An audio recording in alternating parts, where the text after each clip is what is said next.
नमस्कार बच्चों, कैसे हैं आप सब। आशा करती हूँ आप सब कुशल मंगल होंगे। बच्चों, ईश्वर ने मनुष्य को वरदान स्वरूप देखने, सुनने और समझने की शक्ति दी है। आज मनुष्य अपनी बुद्धि के बल द्वारा विज्ञान के क्षेत्र में अविश्वसनीय उपलब्धियां अर्जित कर ली है। जहाँ पर विज्ञान मनुष्य के लिए वरदान साबित हुआ है, वहीं पर अभिशाप भी साबित हुआ है। ये बात मनुष्य पर निर्भर करती है कि वो इसका प्रयोग किस प्रकार करे। कई ऐसे उदाहरण हैं जहां विज्ञान ने राक्षसी, विध्वंसक और संहारक शक्ति का प्रदर्शन किया है। बात द्वितीय विश्व युद्ध की है, जब विज्ञान ने ऐसे विनाशकारी शक्ति का परिचय दिया। जापान का एक शहर हिरोशिमा है, जहां पर विज्ञान ने संहारक एवं विनाशकारी प्रदर्शन किया है। तो बच्चों, इसी विध्वंसकारी रूप का सजीव चित्रण प्रस्तुत करता है हमारा हिंदी पाठ्य पुस्तक का तीसरा पाठ, हिरोशिमा की आग। तो बच्चों, चलिए पाठ शुरू करते हैं। बच्चों, उस दिन जापान के हिरोशिमा शहर का आसमान नीला और साफ था। सूरज चमक रहा था। लोग बसों और ट्राम कारों में बैठकर काम पर जा रहे थे। हिरोशिमा की सातों नदियां धीरे धीरे बह रही थी। गर्मी का मौसम था। सूरज की किरणें पानी की सतह पर थिरक रही थी। बच्चों, ये दृश्य था उस समय का जब हिरोशिमा शहर में लोग बड़े आराम से, जैसे हमेशा काम करते उसी प्रकार से सब काम पर निकले थे। सुबह का समय था, आसमान बिल्कुल साफ था, नीले रंग का था, सूरज चमक रहा था। क्योंकि गर्मी का समय था, इसलिए मौसम बिल्कुल साफ था। जापान में कई बड़े बड़े शहरों, टोक्यो, बच्चों, द्वितीय विश्व युद्ध चल रहा था और उस समय आपस में देश लड़ रहे थे। जापान के कई बड़े बड़े शहरों जैसे टोक्यो, ओसाका और नगायो पर हवाई हमले हो चुके थे। हिरोशिमा अभी इन हमलों से बचा हुआ था। हिरोशिमा के लोग इस बात से खुश थे क्योंकि अभी तक वहाँ पर बमबारी हुई नहीं थी, कोई हमला नहीं हुआ था। लोग अपने आप को सुरक्षित महसूस कर रहे थे। परंतु इन हमलों से बचने के लिए उन्होंने कुछ तैयारियां कर रखी थी। जैसे कि पुरानी इमारतें जितनी भी थी उनको गिरा दिया गया था। वहाँ की सड़कें जो है वो बहुत चौड़ा कर दिया गया था। जगह जगह पर आग बुझाने का प्रबंध भी किया गया था ताकि आग लगे तो कहीं से भी उसको बुझाया जा सके। सड़कों को भी चौड़ा कर दिया गया था और बमबारी की स्थिति में लोगों की छिपने के लिए भी सुरक्षित स्थान बनाए गए थे। हर एक नागरिक अपने साथ हमेशा दवाइयों की एक छोटी थैली रखता था ताकि अगर कोई परेशानी हो तो तुरंत वो दवाइयों का सेवन कर सके। घर से बाहर निकलते समय लोग बमबारी से बचने के लिए खास प्रकार के कवच और हेलमेट पहनते थे ताकि उनसे उन्हें कोई नुकसान ना हो। बमबारी हो, अगर कोई गोली चले तो उससे अगर उन्हें कोई नुकसान ना हो, इस वजह से उन्होंने एक खास तरीके से बनाए हुए कवच पहनते थे और हेलमेट पहनते थे। उस समय वहाँ का जो, उस शहर का जो माहौल था वो बिल्कुल आम जनजीवन की तरह चल रहा था, जैसा कि हमेशा चलता है। एक छोटी सी बच्ची थी, 7 साल की थी, जिसका नाम था माई, और हिरोशिमा में अपने माता पिता के साथ रहती थी। और एक दिन पहले उसका चचेरा भाई गांव से आया था। वो अपने साथ खेत की कुछ ताज़ी शकरकंदियाँ लाया था। माई अपने माता पिता के साथ सुबह सुबह शकरकंदियों का नाश्ता कर रही थी। माई को बड़ी भूख लग रही थी और शकरकंदियाँ उसे बहुत पसंद थी, इसलिए वो बड़े चाव से बैठकर अपने माता पिता के साथ और अपने चचेरे भाई के साथ बैठकर शकरकंदियाँ खा रही थी। तभी अचानक से एक भयंकर सा हादसा हुआ। चारों ओर आंखों को चौंधा देने वाली बिजली कड़की। बिजली पहले नारंगी और फिर सफेद रंग की हो गई। ऐसा लगा जैसे हजारों बादलों से एक साथ बिजली गिरी हो। इस भयानक धक्के के प्रभाव से ऊंची ऊंची इमारतें कांपने लगी और ढहने लगी। बच्चों, वो धमाका इतना ज्यादा बड़ा था कि किसी को कुछ समझ में ही नहीं आया। एकदम से लगा कि आसमान से बिजली कड़की, एक नारंगी रंग का उजाला चारों तरफ फैल गया और थोड़ी देर बाद लगा कि वो बिल्कुल सफेद हो गया। और इतना तेज धमाका था, इतना बड़ा धमाका था कि बड़ी बड़ी जो इमारतें थी वो कांपने लगी और ढहने लगी। इस प्रलय से कुछ क्षण पहले ही अमेरिका वायुसेना के विमान इनोलागे ने हिरोशिमा के ऊपर उड़ान भरी थी। ये जो धमाका हुआ था, इससे बस कुछ ही क्षण पहले अमेरिका के वायुसेना का एक विमान था जिसका नाम था इनोलागे। वो विमान हिरोशिमा शहर के ऊपर से उड़ान भरी थी। उसी ने ही ये विस्फोटक बम गिराया था हिरोशिमा पर। वो कोई साधारण बम नहीं था, वो एटम बम था। बच्चों, एटम बम बहुत विनाशकारी होता है और बम का जो नाम था B-29 विमान के चालकों ने लिटिल बॉय रखा था उस बम का। लिटिल बॉय हिरोशिमा शहर पर 6 अगस्त 1945 को सुबह 8:15 पर गिरा। बच्चों, बम के विस्फोटक के धक्के से माई, जो कि अपने माता पिता के साथ बैठ के सुबह सुबह शकरकंदी का नाश्ता कर रही थी, तुरंत बेहोश होकर गिर गई। कुछ घंटों बाद जब उसे होश आया तब चारों तरफ सन्नाटा पसरा हुआ था। आसमान, जो कि थोड़ी देर पहले बिल्कुल नीला था, साफ था, वो एकदम काला हो चुका था। शुरू में तो वो हिल भी नहीं पा रही थी क्योंकि बहुत ज़्यादा जख्मी हो गई थी। वो सब और चीज़ों को जलता देखकर डर गई। चारों तरफ, उसके आसपास चारों तरफ हर एक चीज़ जल रही थी, चारों तरफ आग लग चुकी थी। फिर अंधेरे में कुछ दूरी पर उसे एक लाल रोशनी दिखाई पड़ी। कुछ देर बाद उसे माँ की आवाज़ सुनाई पड़ी। माँ उसे बुला रही थी। उसकी माँ भी जख्मी हालत में थी, लेकिन जब उसे होश आया माई को, तब उसकी माँ की आवाज़ उसके कानों पर पड़ी। वो सुन रही थी कि उसकी माँ उसे बुला रही है। माई ने बड़ी मुश्किल से अपने ऊपर पड़े हुए लकड़ी के तख्ते को हटाया। तब तक माँ उसके पास दौड़ी हुई आई और उसे अपने गले से लगा लिया, क्योंकि धमाके से सारा घर जो है, घर और जितनी भी आसपास की इमारतें थे, सब गिर गए थे, सब ढह गए थे, कुछ भी नहीं बचा था। तो घर की जो लकड़ियाँ थी, जो छत बनाने के लिए प्रयोग की जाते हैं, वो तख्तियाँ थी, वो सब एक दूसरे के ऊपर गिरी हुई थी। जो मनुष्य थे, जो लोग थे, चारों तरफ गिरे हुए थे। उनके ऊपर पूरी की पूरी इमारत ढह चुकी थी। माई के ऊपर भी बहुत बड़ी लकड़ी का एक तख्ता गिरा हुआ था। किसी तरीके से उसने उसको हटाया और वो दौड़ी अपनी माँ के पास गई। माँ ने उसे गले लगा लिया। हमें जल्दी करनी चाहिए, माँ ने कहा कि हमें जल्दी से यहाँ से निकलना चाहिए। और वहाँ पर पास में ही जो माई के पिताजी थे, वो आग से बिल्कुल घिरे हुए थे, आग के बीच में फंसे हुए थे। कुछ देर तक तो माई और माँ का आग का भयानक तांडव देखती रही। चारों तरफ इतनी भयंकर आग लगी हुई थी कि माई और उसकी माँ बैठकर उसी आग को देख रही थी कि और सोच रही थी कैसे इसको हम पार करके आगे जाए, या माई के पिताजी को कैसे करके बचाए।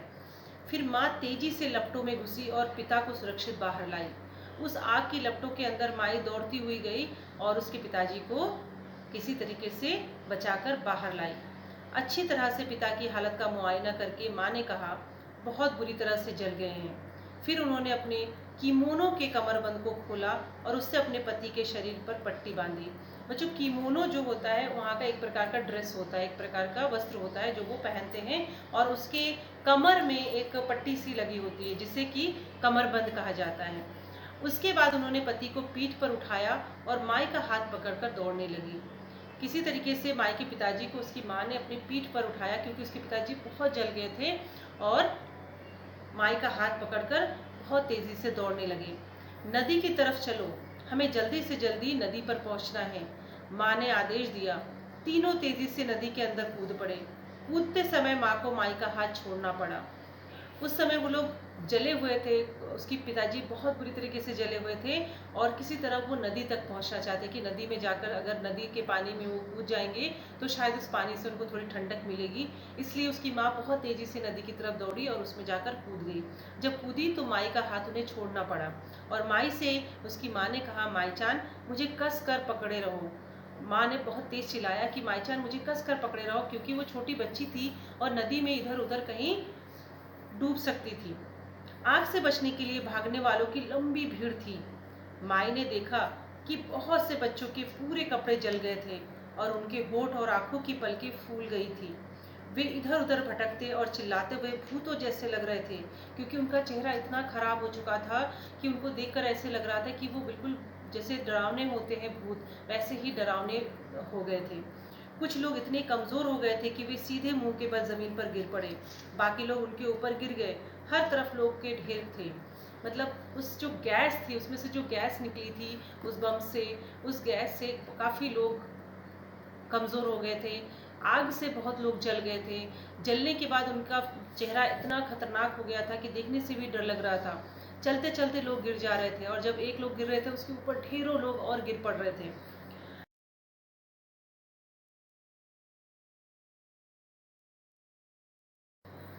बच्चों, माई और उसके माता पिता ने पलायन जारी रखा। पलायन मतलब वहाँ से कहीं और जाने के लिए भागना शुरू किया। मतलब वो हिरोशिमा जो शहर था उसको छोड़ना चाहते थे, क्योंकि वहाँ पर कुछ बचा ही नहीं था।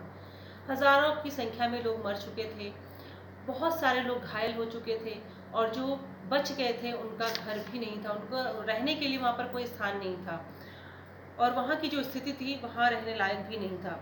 जल्दी ही उन्होंने एक दूसरी नदी को पार किया। नदी के किनारे पर पहुंचते ही माँ ने पति के शरीर को तट पर नदी के किनारे रखा, और वो खुद उसके पास लुढ़क गई, क्योंकि वो बहुत थक चुकी थी और घायल भी थी। माई को अपने पैरों के पास कोई चीज चलती हुई महसूस हुई। जब माई चल रही थी तो लगा कि उसके पैरों के पास कोई चीज चल रही है, और टप टप वह एक चिड़िया थी, एक नन्ही सी अबालील चिड़िया, एक मासूम सी चिड़िया थी, छोटी सी चिड़िया थी। उसके पंख जल गए थे और वो उड़ नहीं पा रही थी, लड़खड़ाते हुए टप टप करके चल रही थी, क्योंकि बिना पंखों के तो चिड़िया उड़ ही नहीं सकती, और दोनों पंख उसके जल चुके थे, और चिड़िया बिल्कुल घायल हो चुकी थी। वो भी नहीं चल पा रही थी, नहीं उड़ पा रही थी। धीरे धीरे किसी तरह से एक आदमी का शरीर धीरे धीरे नदी पर तैरता हुआ जा रहा था। उसके पीछे एक बिल्ली भी थी। जब माई ने पीछे मुड़कर देखा तो उसे एक कम उम्र की औरत दिखाई दी। जिस नदी को वो लोग पार कर रहे थे, उस नदी में देखा कि बहुत सारे लोग हैं जो उस नदी को पार कर रहे थे, लेकिन जो मरे हुए लोग थे उनका भी शरीर उसमें बह रहा था। उनके पीछे पीछे बिल्ली, जानवर जो भी थे सब उस नदी में बह रहे थे। और माई ने जब पीछे मुड़कर देखा तो एक बहुत ही कम उम्र की औरत उसे दिखी। वो एक बच्चे को पकड़ी थी और रो रही थी। हम किसी तरह यहाँ तक तो बचकर आए, और फिर मैंने इसे दूध पिलाना बंद कर दिया, उसने कहा। जिस औरत को माई ने देखा वो माई रो रही थी, और अपने बच्चे के लिए वो कह रही थी कि इसको किसी तरह बचाकर, हम किसी तरह से बचकर हम यहाँ तक तो पहुँच गए, लेकिन इस बच्चे को मैंने दूध पिलाना बंद कर दिया। क्यों? क्योंकि अब वो बच्चा मर चुका था, वो दूध नहीं पी रहा था। वो औरत अपने बच्चे को कलेजे में चिपटाए हुए नदी में घुसी। धीरे धीरे करके वो गहरे और गहरे पानी में गई, और अंत में माई की आंखों से ओझल हो गई। अपने बच्ची को उस औरत ने बिल्कुल सीने से लगा के रखा, और धीरे धीरे नदी के अंदर जाती रही, गहरे पानी की तरफ जाती रही, और धीरे धीरे माई की आंखों से गायब हो गई, देखना बंद हो गया। वो इतनी दूर जा चुकी थी कि माई की आंखों से नजर नहीं आ रही थी। इस बीच में आसमान काला स्याह हो गया और बादल गरजने लगे। जब धमाका हुआ, धमाका होने के बाद जो खुला आसमान था, बिल्कुल साफ था, नीले रंग का आसमान था, वो काला हो चुका था। और जब इन्होंने 2 नदियों को पार किया, माई की माँ ने माई के साथ, तो वहाँ पर जब पहुँचे, वहाँ पर पहुँचने के बाद भी जो आसमान था वो बिल्कुल काला था। बारिश हो रही थी, गर्मी का मौसम था, लेकिन जो हवा थी वो बिल्कुल ठंडी थी हवा, और जो बारिश गिर रही थी वो बिल्कुल चिपचिपी थी, और जो बारिश की बूंदें पड़ रही थी वो बिल्कुल काले रंग की बूंदें थी। उसमें से जो पानी था वो बिल्कुल काले रंग का पानी गिर रहा था। फिर आसमान में एक इंद्रधनुष निकला, उससे आसमान की काली कुछ कम हुई। इस मंद रोशनी में मरे हुए और जख्मी लोग काफी साफ नजर आ रहे थे। जब बारिश होना शुरू हुआ, थोड़ी देर बाद देखा कि एक इंद्रधनुष उन्हें दिखाई दिया, और इंद्रधनुष जब निकला उसके बाद से धीरे धीरे जो आसमान काला हो चुका था वो धीरे धीरे कम होने लगा, और हल्की हल्की रोशनी चारों तरफ नजर आने लगी। उन रोशनी में चारों तरफ जो लोग थे वो लोग नजर आ रहे थे। बहुत से मरे हुए लोग थे, बहुत सारे जख्मी लोग थे। बच्चों, उसके बाद आया 9 अगस्त। ये जो बम विस्फोट हुआ था ये 6 अगस्त की बात थी। उसके बाद उसके 3 दिन बाद की बात है, 9 अगस्त की बात है। 1945 का दिन था। 1945 9 अगस्त का दिन था, जिस समय माई और माँ अपने ध्वस्त शहर को देख रहे थे। उसी वक्त जापान के एक अन्य शहर नागासाकी पर भी एटम बम गिराया गया। पहले तो अमेरिका ने हिरोशिमा पर एटम बम गिराया, जिसकी वजह से माई का पूरा घर बिखर गया। वहाँ के लोग, बहुत सारे लोग मर गए, बहुत सारे लोग घायल हो गए, जख्मी हो गए। किसी तरीके से जो बचे हुए थे अपनी जान बचाकर वहाँ से निकलकर चले गए, नदी पार करके दूसरी जगह चले गए। 3 दिन बाद जब माई और उसकी माँ अपने घर को देख रही थी, जो बिल्कुल ध्वस्त हो चुका था, जो बिल्कुल टूट चुका था, नष्ट हो चुका था, ऐसे घर को देख रही थी, तभी वहाँ से दूर नागासाकी, जापान का ही एक शहर है नागासाकी, वहाँ पर भी यही एटम बम गिराया गया। वहाँ भी हिरोशिमा की तरह हजारों की संख्या में लोग मरे और जो बचे उनका सारा घर तबाह हो गया, सारा घर बर्बाद हो गया। मरने वालों में केवल जापानी ही नहीं थे बच्चों, इनमें अन्य देशों जैसे कोरिया, चीन, रूस, इंडोनेशिया और अमेरिका के भी लोग शामिल थे। बच्चों, एटम बम जो है ये बहुत ही प्रलंकारी, मतलब विनाशकारी, घातक विस्फोटक दुनिया में कभी भी इस्तेमाल नहीं किया गया था इससे पहले।